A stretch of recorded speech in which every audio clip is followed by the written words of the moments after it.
All right, I think we are live. Welcome back to another Social Selling Sisterhood podcast. I'm Lindsay Dollinger, your host, and I am here today with an amazing woman that I met in a mastermind. I was going to say mentorship, but I guess it's a mentorship, a mentorship mastermind. I actually met our mentor on Instagram, and it's just amazing how a community can be built from women who know nothing about each other so super quickly. So I'm super excited for you guys to hear from my friend Lori. She is, well, I'm going to let her tell you all the things because she's an author. I had her train in my membership group and it was just amazing. Like everyone is still talking about it. So I know you guys are going to get so much value from this. So Lori, thank you so much for being on and giving us your time today. We really appreciate it. So excited to be here. Thank you. Yeah, you're so welcome. So let's just dive right in. First of all, tell us how you came to do what you do, and what it is you do, where you live, all the things. Okay. I am Lori Oberbroeckling. I live in Phoenix, Arizona. And so it's already getting warm here. If you can imagine, it's like almost 90 today already. Oh, So, I'm so glad. so those of you that are still getting snow, I'm sorry. Yeah. But I am a wife. I'm a mom of 4. My oldest is 12 and my youngest is 5. And I have 2 boys and 2 girls. And I am a corporate leader. And in 2020, I saw the struggles that moms were having. I think they were always there, but they became incredibly evident. And so I wanted to do something to help. And so I interviewed and surveyed nearly 200 moms and put together these secrets that moms that were thriving or at least surviving a little bit better than others were using in order to keep their lives together. And so I wrote the book Secrets of Supermom, and that came out last year.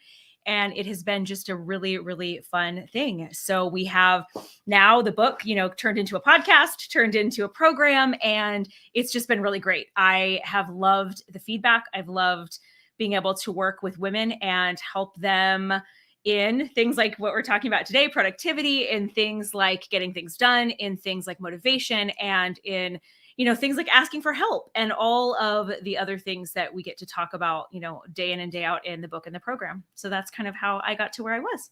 Oh my gosh, I love that so much. And I love how you saw the need and you're like, okay, we have to do something about this to help, because I do feel like the pandemic brought out what's the word? Like exemplified everything. Like It everything did. got 100 times bigger than it was It before. did. It was like if you were struggling, then you were about to fall apart. And if you were thriving, you weren't, not everybody was thriving, but this, like some of those things that you had in place, like some of the moms that I saw that were really seemed to be keeping it together pretty well. I was like, what are they doing? Right? What are they doing? And it was just some of these key pieces that they had in place before. And those really carried them through and let them get through okay and not fall apart, not be completely stressed out, not, lose their mind on their kids every single day. And so I think that, it highlighted the importance of some of these habits, some of these routines, some of these things. For sure. Love that. Now, did you see some patterns come up as you were doing this? Like, oh, people who have their crap together are really doing this or this. Like, were there some things that really stuck out as you were doing that? Yeah, I'll tell you the top 4 secrets because the first 4 chapters are the key secrets, like the Okay. big deals. So they're habits, Mhm. confidence, a Ooh. morning routine of some sort, and asking for help. So Ooh. those 4 things being in place really put those moms that had all of those things at an advantage. They were not struggling as much. They had some key pieces in place that were helping them get through, like habits that, whether that was a workout habit or a good eating habit or a habit of doing the same thing with the kids every single day when they got home from school, they kind of kept those. So even if they were homeschooling, even if they were, things had changed, by keeping some of those things really strongly in place, they were not floundering. Whereas moms that had kind of changed their schedule every day and they were doing something different and they didn't really have a plan and they were just kind of never asking for help and trying to do everything on their own, they were really struggling because Mm. it did, just like you said, it highlighted everything. And so those things I thought, wow, they're so powerful, right? Yeah. Those things they feel small and they feel sometimes even kind of unimportant, but they're just so powerful. Okay, so there's 2 of them that I'm really surprised about. Not Yeah, the one biggest one is confidence. Can you talk a little bit about that? Because to absolutely. me, like, I would be like, "Oh, that doesn't really stick out to me as something that is kinda crucial for the ease and flow of your day." So how does that incorporate in? Yes. So let me tell you why. I think it's because when we think of confidence, we almost always, I mean, and we're women, we go to the outward confidence, right? Mhm. Like I feel confident in my face, or I feel confident in I'm having a good hair day, or I Yeah. feel confident because I have a cute outfit. And that plays into it. Obviously, we know that confidence can be built partially because of what's on the outside, Mhm. but it is so much more about what is on the inside. It Mhm. is so much more about knowing that you can encounter a struggle and that you will be able to conquer it. That is where that true confidence really comes in. And so pandemic is, Yeah. the most giant struggle that some of us have ever encountered, right? Like Mhm. some of us have gone through really hard things in our lives, but some of us have been very lucky, and that was one of the hardest things we've ever gone through. And so the confidence is really that, okay, I know that this is tough, but I have seen myself go through tough things in the past. I'm confident I can find a solution. I'm confident that I can figure out a way through. And that true confidence, that inner confidence, is really what pushed those moms forward. That totally makes sense, and I Mhm. feel like that's the hardest kind of confidence to achieve too. Yeah, it is. It's Yeah. so hard. It is. And the best way to do it is the scariest way, which is to try new things, to be Mhm. brave, and to sometimes fail, but sometimes not. And when you don't, you're like, yes, I could do that again. Yeah. And that just Yeah. builds and builds and builds. And sometimes you have to start really small, Yeah. but it is so powerful to try those new things and to build that. And then, like I said, we saw that it helped tremendously.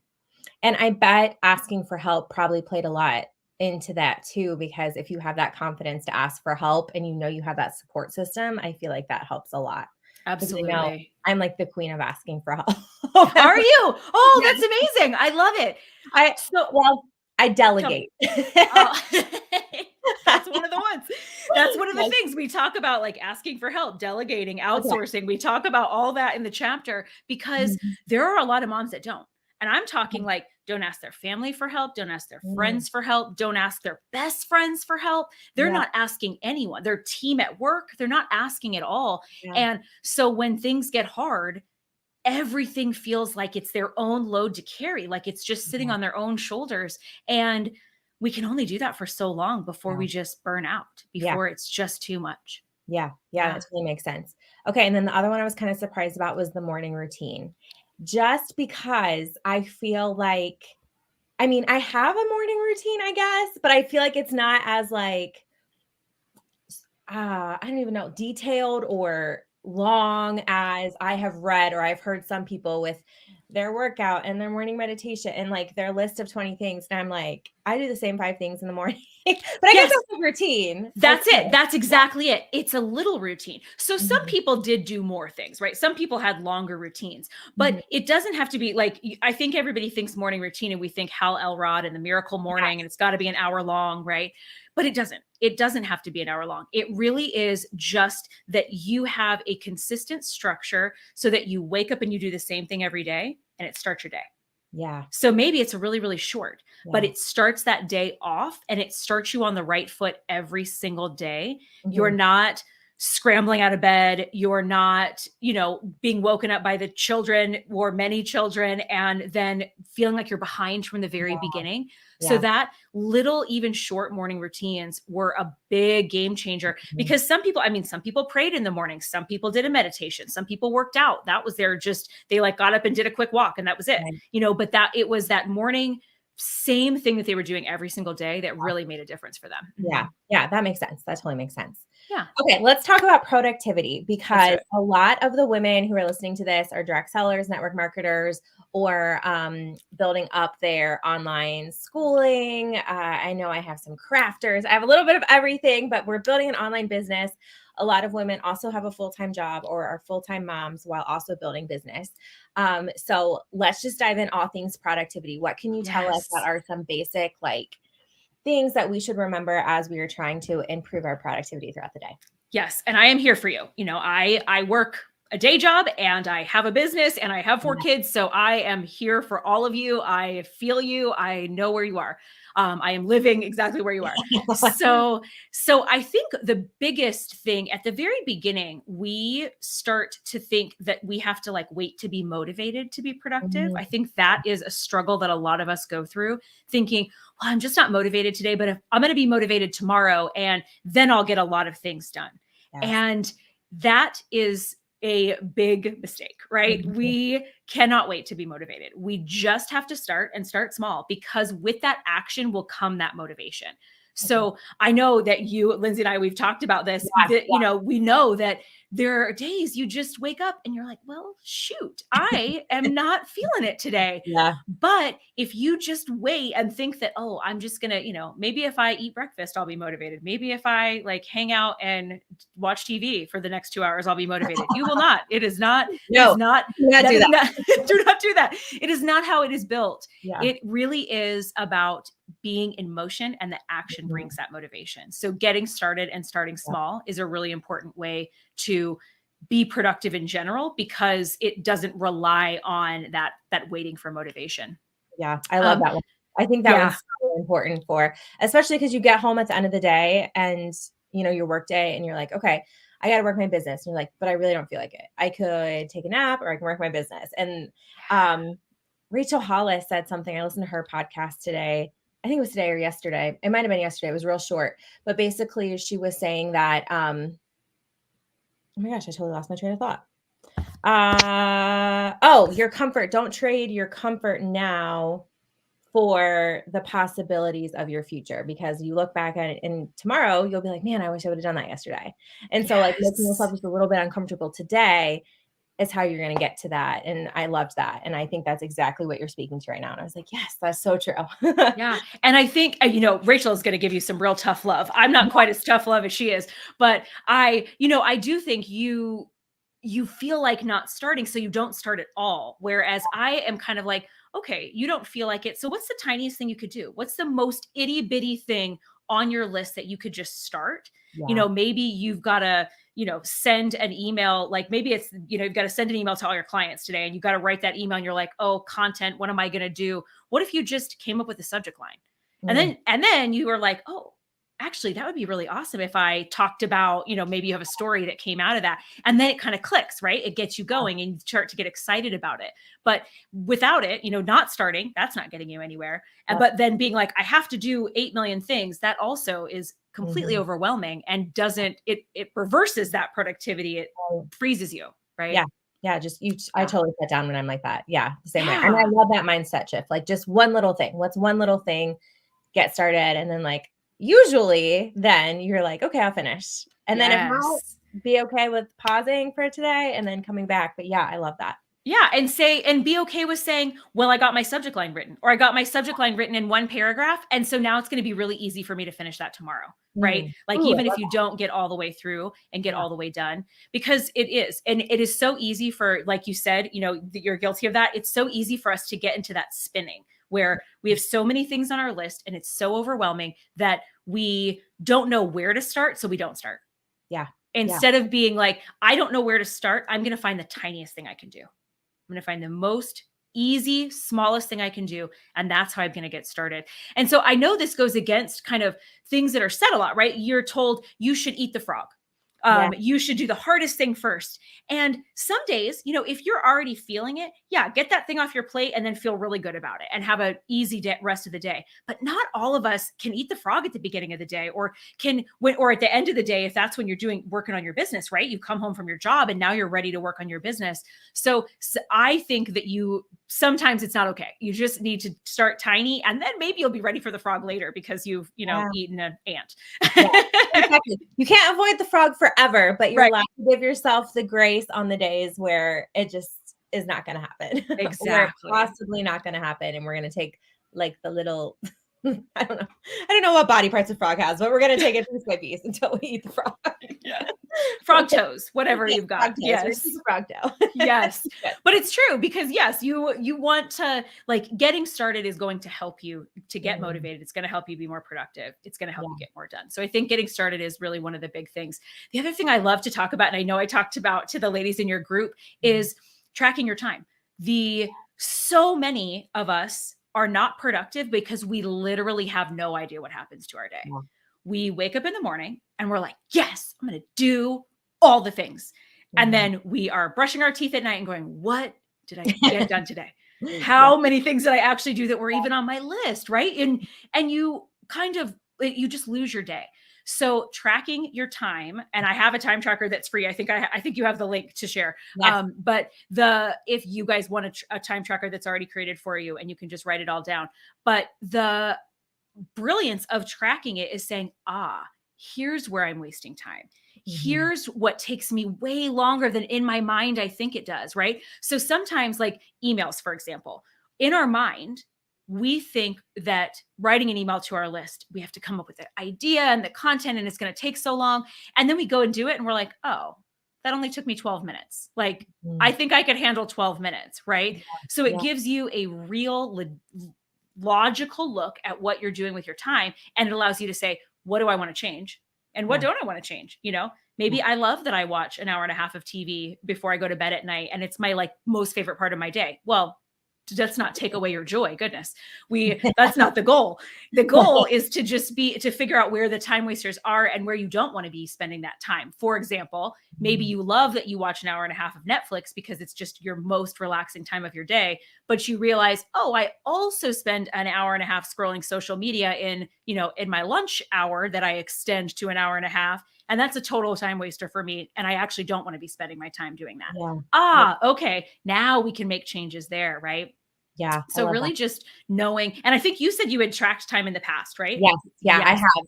But just being conscious of exactly like you said, where you're scrolling social media, and we've all heard it before, but until you really track it, I don't think you really actually realize, especially if you get on TikTok. Like I can get on a scroll hole on TikTok. I actually delete the app from my phone like through the week, and I will add it back if I feel like it on the weekends. And that's like my guilty pleasure at night because I know. Like Yes. I don't know what it is, but man, it is addicting. And yes, and it's the phone too. So like Mhm. for example, I am guilty of doing something on my computer and then being like, "Ooh, I need to look that up." And my Mm, app is so convenient, right? Like yeah, going to Safari or going to Google Chrome is so easy on my phone. So I'm looking at a thing on the computer, searching on the phone, and then my fingers just go wild. They're like, yeah, "Let's go into social media, let's check the email, let's do," and I have to be like, "No, no, no. No touching the phone. You can only search on the computer for the real thing, and then you can go back to the task you were ooh, that's doing." good. Because I will lose, and Mhm. maybe it's 20 minutes, but think about how many times Yeah, you might lose 20 minutes in a day, and think right. about how much time you could get back. Man. And one of the things you mentioned to, the ladies in the membership, and it kinda goes along with this, is, like, checking email at a certain time in your day. I forget what that chart was that you showed. It's Table of Terrible Time Wasters is what it's Yes, called from yes, my book. exactly, Yes. that's exactly what we're talking about right now, guys.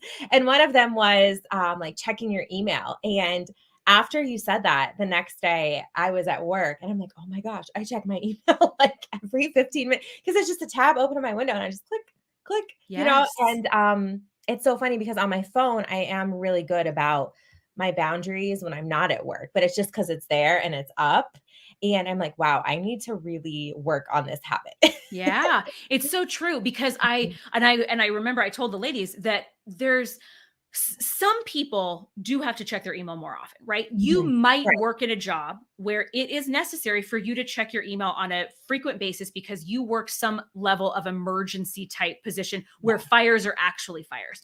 But most of us, the vast majority of us, Mm. can answer an email every couple of hours, can Yep. answer an email, can get back to someone by the end of the day, and it's not a big deal. It doesn't need to be answered within, 3.5 minutes of that person sending it to you. Exactly. Even if it is your manager, even if it is, your director or whoever you're Mhm. following up with. So I Yeah. think when we take that step back and realize that, it Yeah. saves us a lot of time because we can have a dedicated 30 minutes of checking our email instead of these 5-minute pockets, 27 times throughout the day, because it's so easy just to go in, go in, Oh, go in, go in. and I found, especially working my full-time job while building my network marketing team, I had to really be good about my boundaries because I would get a message. So all my notifications on all my social media is turned off, including my messenger, because I was getting these messages and I don't want to be distracted from teaching because like that's my job, but stuff would ping up and I'm like, oh, I should answer this.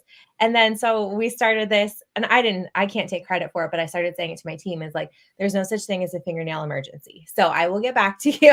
Like I will check my messages if I can before work, not always, at lunch, at the end of the day. And like those are my 3 times. So give me some time to respond to something. If it's a true emergency, you can contact the company. Like Yes. that, and it worked really well. And I also think modeling that behavior for everyone who is building a team and for your clients is really good because you need to let them know, like, these are the times I'm available. I will respond to you, and then actually respond to them, obviously. But like, I will respond to you, but I'm not at your beck and call. Like, it's not Yeah. Amazon Prime, right? Yeah. I mean, and you think about all the other people that you contact, right? Like, would you expect your CPA to answer the email that you sent at 11:35 p.m.? My Right? guess is no, they're not responding to you, right? Would Yeah. you expect like your retail associate at the place you love to buy clothes to call you back in the middle of the night? Mhm. No. Right. So Exactly. why in the world would we think that our clients need to be expecting that? Most of Exactly. them are not. And if they are, then you're right. It's a boundary that you have to set. And it's probably an easy one to say, you know what? I was really bad about checking email in the middle of the night and responding to you right away, but I've decided that these things are really important to me and I am going to set up some times. And then there it is. The client says, "Oh, all right, cool. Good." Yeah. Right? Yeah. They I've don't never care. had anyone, yeah. Once I like made it clear, like these were the boundaries. This is when I would get back to you. I promise I'll get back to you within 24 hours, usually within 5 or 6. No one said, people are like, yeah, you go, girl. Like Yeah. no one's Yes. gonna. I love that you did that and you talked to them about it Mhm. and like realized, okay, this isn't working, and realized, okay, they're not even going to care. And yes, they were probably proud of you instead of, angry that you're not answering 11 p.m. emails.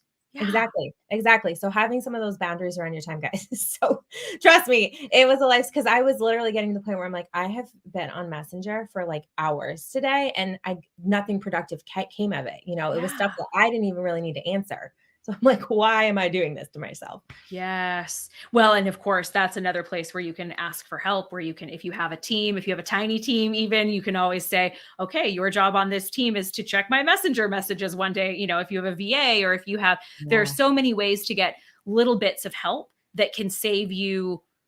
Like you said, it was a couple of hours that you were on Messenger, and if you're not like constantly putting in orders, right, it may have made zero impact to your company, zero impact to your bottom line. And so if exactly. you can have help with that, and you do have a team, then there it is. There is another way to just get that help that you need.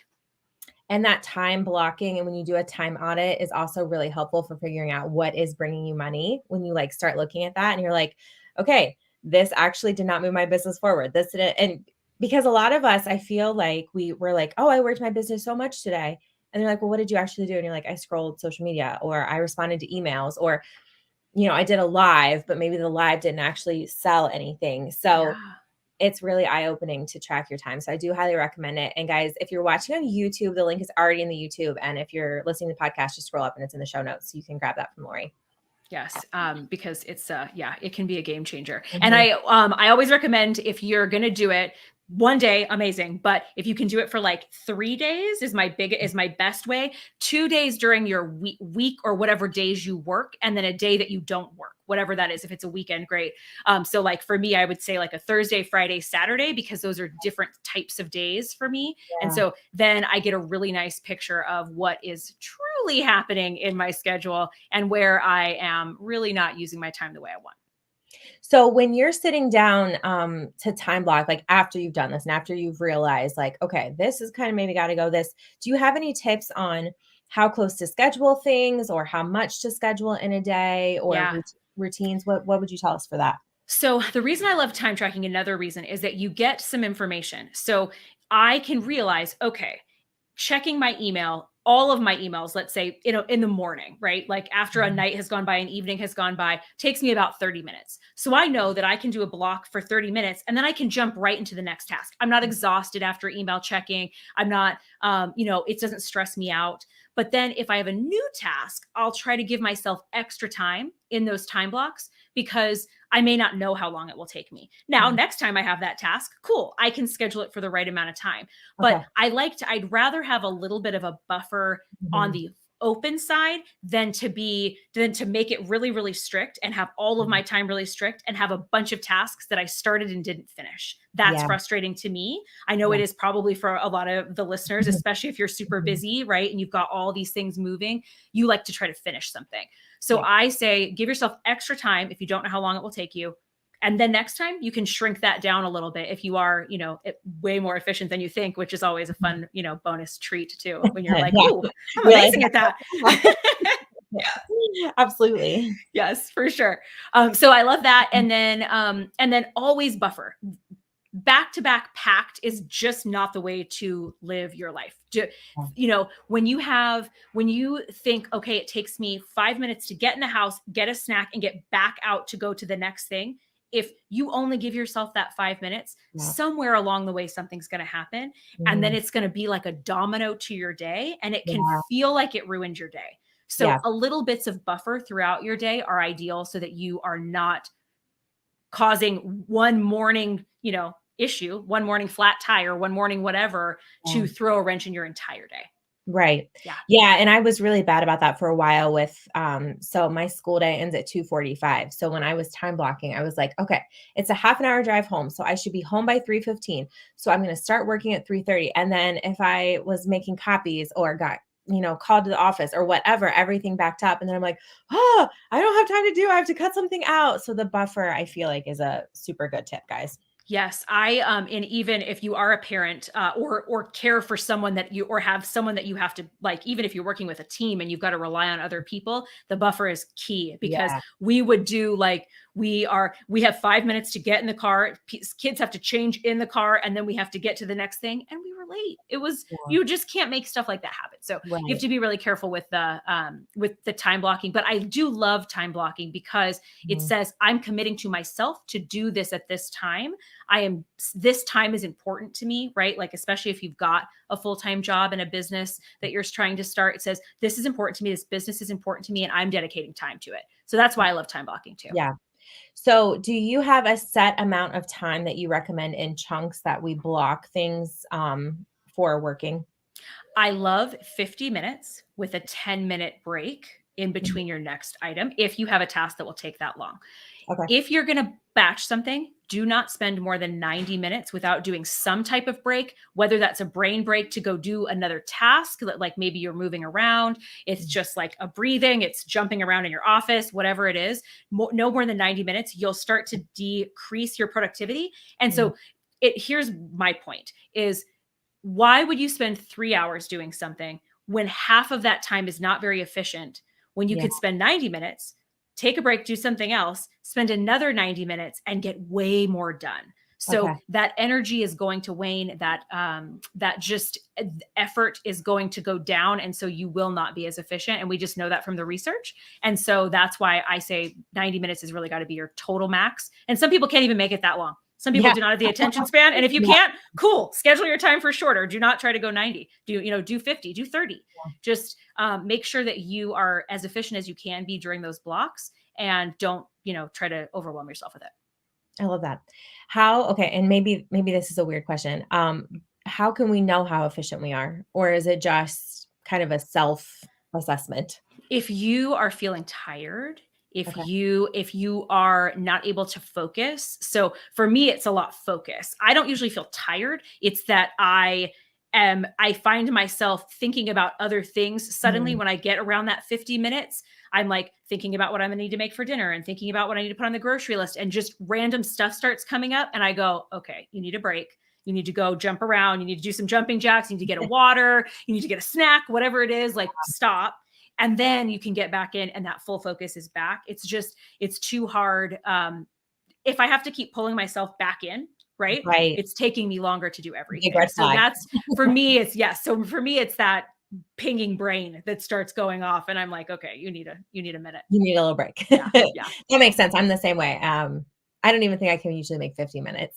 Yeah. I'll have to pay attention to that tomorrow when I'm like working on something, like to see how long I can really stay. Before you start pinging off into the other worlds. Yeah. Well, and I feel like it's so bad with our technology because we have so many things available to us that it's easy to be like, I wonder what's happening over here and what's going on over here, Yes. And I love that you said that, because when you're doing your focused work, you got to get that stuff out. Like if you can get your phone in another room, if you work in a home office and you can get that phone like upstairs in your master closet, like wherever you can get it far away when you're trying to do that focused work, that's going to help you tremendously, because you might think, oh, I could only work 10 minutes without getting distracted. Well, if your phone was pinging, every other minute with your new emails and your new text messages, of course you couldn't stay focused. Right. So getting rid of some of those distractions can be huge to help you stay focused longer. Yeah.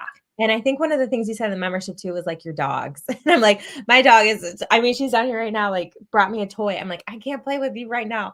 But yeah, so I'm like, before this, I'm like, gotta let the dog out, gotta feed the dog so that the dog doesn't need help while I am on this podcast. It's so true. Mine has like their specific treat order in the morning, where like they have like a brushing teeth treat, and then they have like a rawhide treat, and then they have a bone treat that goes with breakfast. They have their whole thing that I, of course, have set up. But I've done this to myself.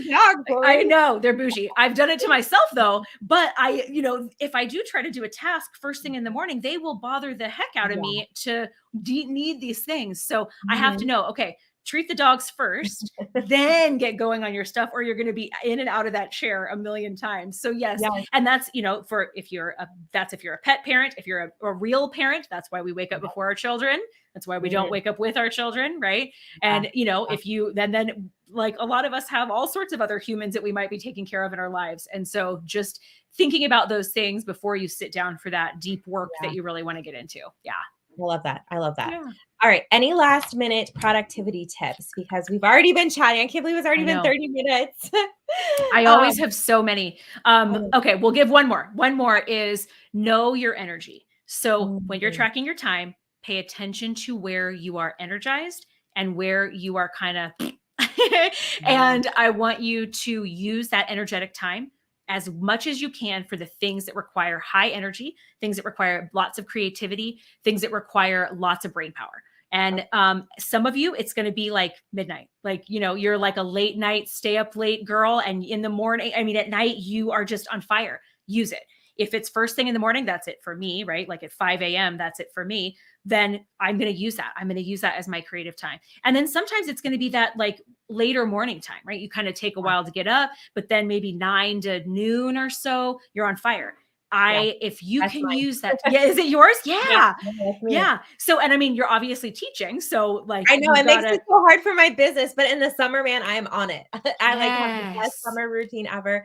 But yeah, it's, and I always felt so like, I guess like unheard, unseen, because everyone talks the 5 a.m. morning and the miracle morning. And I'm like, that is not my most creative time. Like I tried it and I have tried and tried and tried to be that person. And I'm like, no, I'm like, don't talk to me at 5 a.m. No. And yes, I want all the ladies listening. You do not have to be that person. You just have to know you. The best way to be as productive as possible is to know you, know what works for you. And when you dial that in, man, you can be like a powerhouse. Yeah, that's totally 100%. So do not feel bad, ladies, if you were not a 5 a.m.er, although I would really love to be Lori. I really would love to, but because I'm like, that would be great because I could have all my high energy stuff done before work and then work, It's pretty fabulous. I will tell you, I do love it, but I get it. It's not for everyone. But it would be the same as if someone said, hey, I need you to work on all of your amazing client stuff at 11 p.m. I would be like, it's never going to get done. Yeah, there's no way. So yes, you just have to use your own energy. So cultivate that. Yeah, I love that. That's so important because again, guys, I really feel as though a lot of people really Or they're like, you work your full-time job, so you have to do things in the evenings. Some people completely turn down. So really knowing that and that self-awareness is huge. Yeah. Well, and self-awareness for all these things, right? Yeah. Your time tracking, your habits, daily routine, all of that Yeah. is really huge. Yeah. And I mean, like when you're talking about that morning time, you could use the weekends. So Mhm. I'm not going to tell you you shouldn't work on the weekends. I think that when you're building a business and when you're working a full-time job and you have a family and you have pets and you have all the things, sometimes all of that has to mix into each other into, this big giant pot of awesome that happens all the days. And so maybe you use 3 hours on a Saturday morning because Yeah. that's your high energy time and you really just get a lot done at that time. And I Yeah. think that we have so many options to really cultivate the energy that we have. I love that. I love that so much. All right, Lori, tell us where everyone can follow you. And then I'm going to put everything in the show notes too for you guys. So you can just click, but you definitely want to go follow Lori. You want to check out her book. Will you remind us the name of your book Yes, again? I'll put absolutely. the link to in the show notes. And yeah, so tell us all things. Yes. So the best way to find me is the website, which is Secrets of Supermom. And then the book is Secrets of Supermom, podcast Secrets of Supermom Show. And then Facebook and Instagram is Secrets of Supermom. I made it super easy. Super easy. Oh my God. Which is what you should do, friends, if you can. Yes. If you can find them all, if you can find your name everywhere, take it, Yes, snag it, claim grab it. it. Claim them all. All right. Well, Lori, this has been so helpful. I mean, I knew it was going to be helpful after our membership training because, like I said, all the ladies are still talking about it. Go out, connect with Lori, friends, grab her book because it's freaking awesome, and she will definitely help you take your productivity to the next level. So, thank you so much. I just love getting to talk to you. So fun. Yes, so fun. All right, friends. We'll talk to you soon.